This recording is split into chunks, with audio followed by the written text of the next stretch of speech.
Welcome, everyone, to this week's edition of Dollars with Sense. I'm Terence Vanderwood here with my co-host, Ela Lange, and today we were going to take you through the steps to find out, are you an entrepreneur?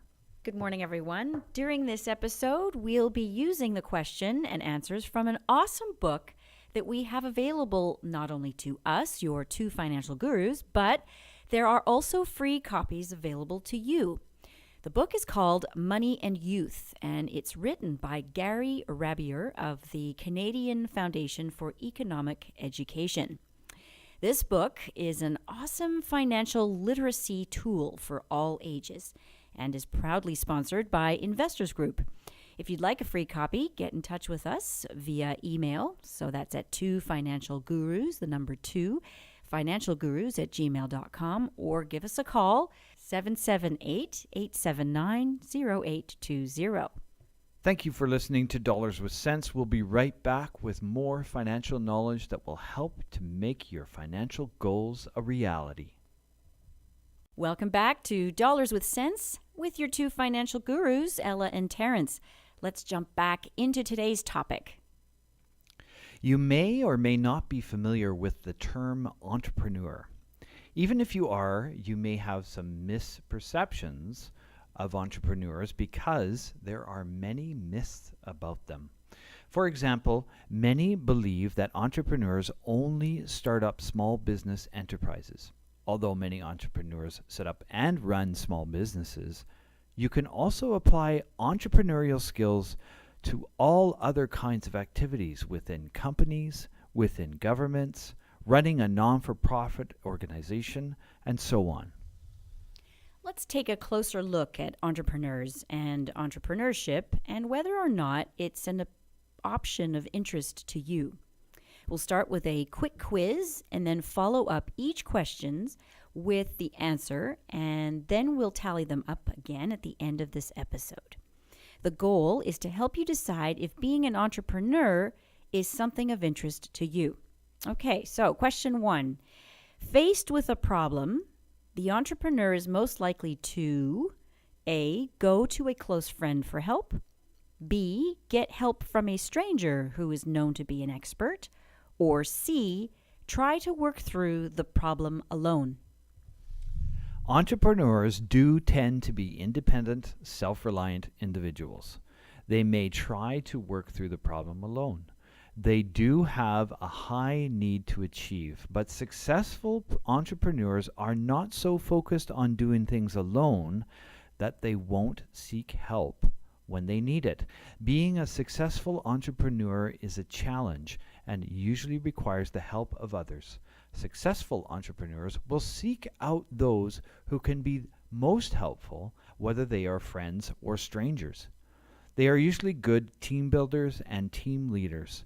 They put together the talent they need to succeed, and the need to achieve will likely be greater than the social need to work with friends.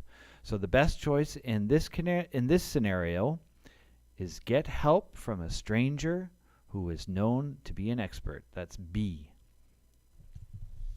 Now, are you an independent, self-reliant person? Rate yourself on a scale of 1 to 5, with 1 being not very, and 5 being yes, very. Now, Terence, how do you rate yourself? Well, I would put myself at a 4.5 probably, as there is a lot of descriptions here that seem to fit my character traits. How about you, Ela? Well, I'm going to say yes, very, because, life threw me a bit of a curveball early on, and it led me to travel the world and live abroad.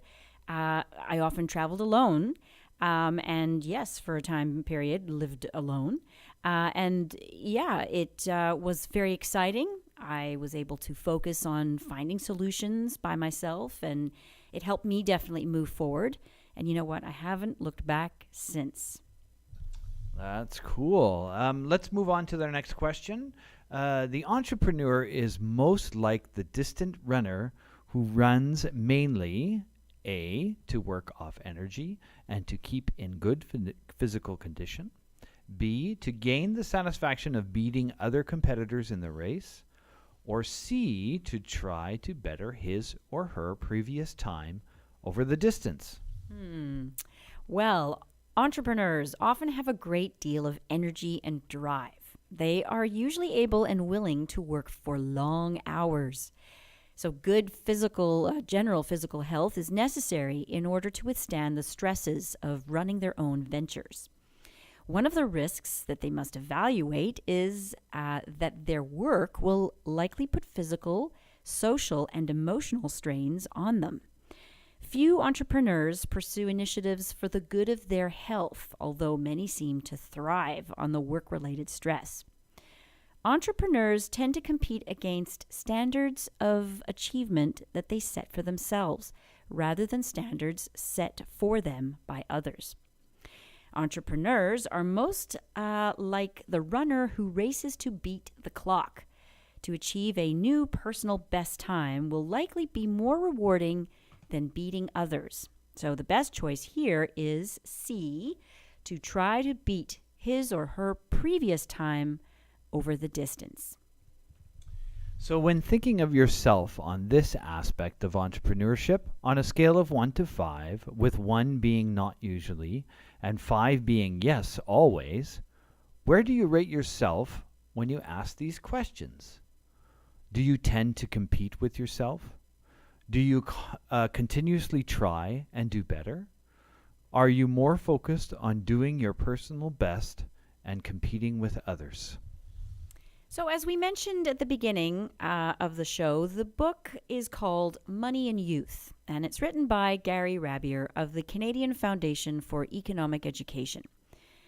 This book is an amazing financial literacy tool for all ages and is proudly sponsored by Investors Group. If you'd like a free copy, get in touch with us via email. So we've mentioned that it's twofinancialgurus@gmail.com. You can certainly call us 778-879-0820, and certainly connect with us off our Facebook page, Dollars with Sense. And certainly don't forget that we have 29 other episodes available to listen to at your leisure off our YouTube channel. If you search us on the search bar under Ela and Terence, you will find us. You can subscribe and listen over and over and find the episode that interests you in particular. Thank you for listening to Dollars with Sense. We'll be right back with more financial knowledge that will help to make your financial goals a reality. Welcome back to Dollars with Sense with your two financial gurus, Ela and Terence. Let's jump back into today's topic. Okay, question number 3 for our entrepreneurial quiz here on Dollars with Sense. Entrepreneurs are motivated most by the need to A, achieve a goal of greater personal importance, B, gain public attention and recognition, or C, control wealth and other people. Those who are motivated by a need to gain attention, get recognition, and control others are motivated by power.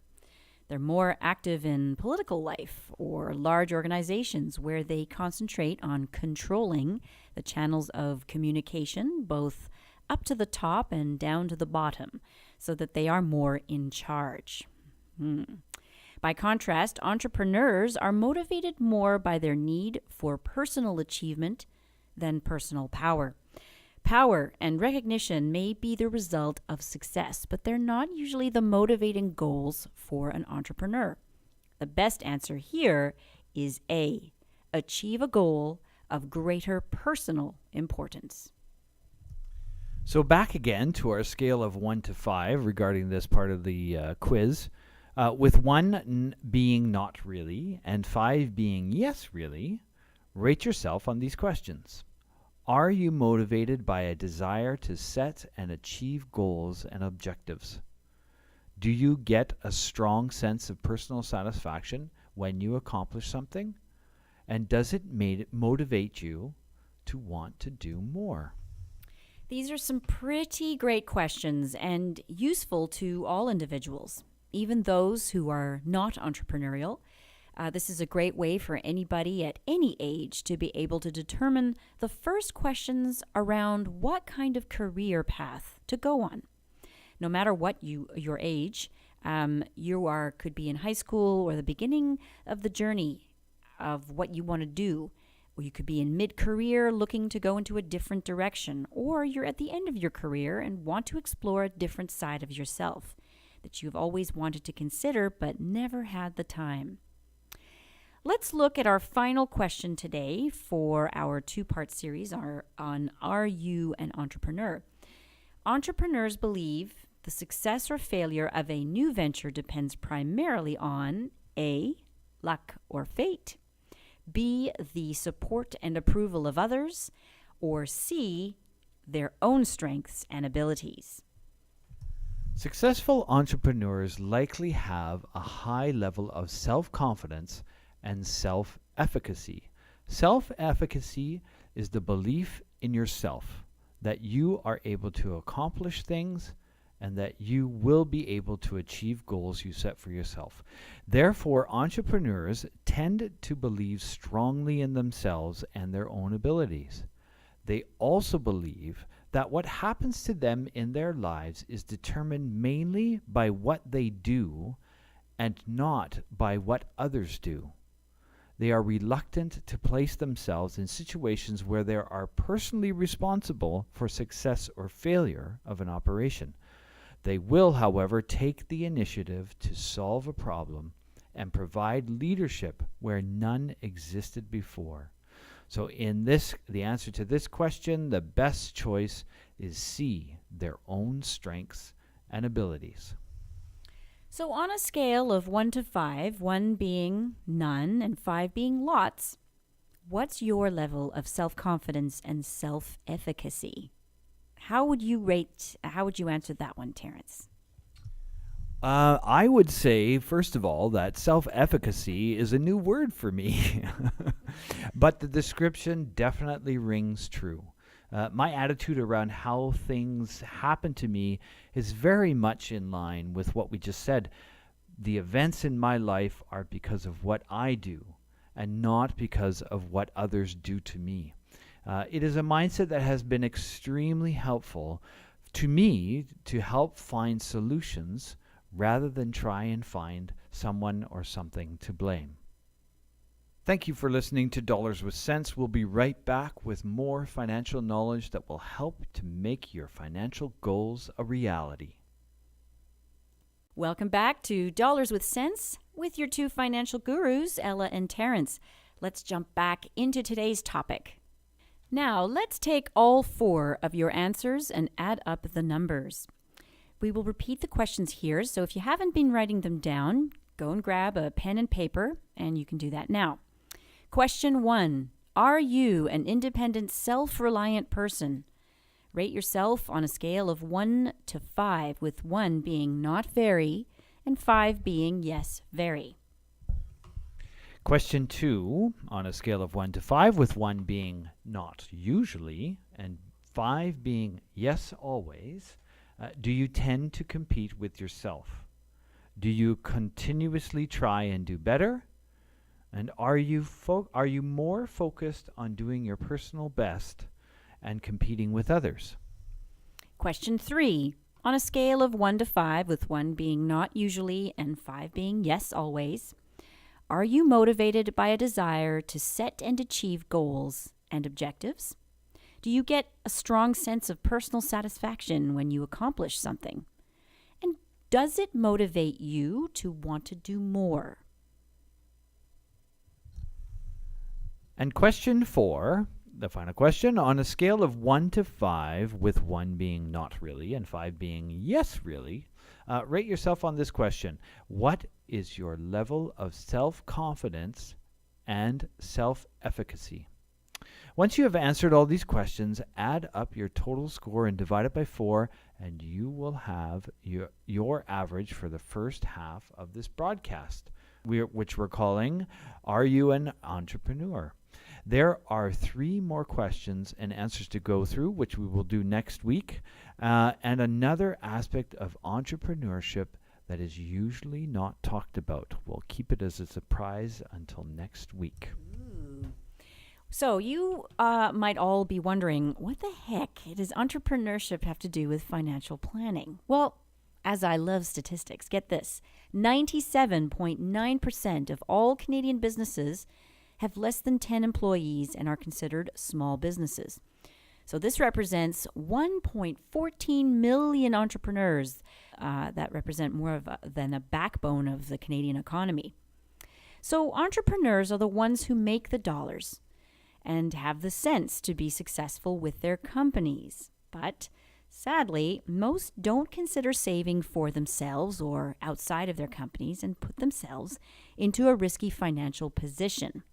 Remember, an integral part of your team is the experts that you surround yourself with, and that should include a great financial planner. It's a vital element of your personal and business success. So that's great, Ella. I just want to reiterate that entrepreneurs are the ones who make the dollars and have the sense to be successful with their companies. Thus, it equals the dollars and cents is a great place for us to discuss whether you're an entrepreneur or not. We would like to thank you all for joining us today. If you have any questions or comments, please feel free to reach out to us, as we always love to hear your feedback and questions. You can contact us in multiple ways via email at our twofinancialgurus@gmail.com. That's the number 2financialgurus@gmail.com. You can contact us by phone at 778-879-0820. You can leave us a comment on our YouTube channel. If you go to the search bar, the YouTube search bar, and type in Ella and Terence, then we will come up and you can subscribe and leave comments for us there. And finally, you can reach us on our Facebook page at Dollars with Cents, where you can also leave a comment and see what others have to say about that. We'd also like to thank the Tri-City Chamber for their support and helping us get this show on the radio waves at 98.7 The Point on the FM dial every Sunday morning at 8 a.m. All the folks at both these great institutions help make the entrepreneurial world a little more manageable and a little less worrisome for all the Tri-City businesses that are members of this dynamic chamber. Please join us next week when we look at the second part of our series of Are You an Entrepreneur? On behalf of Terence Vanderwood and I, have yourselves a productive week, and may your dollars and cents be with you.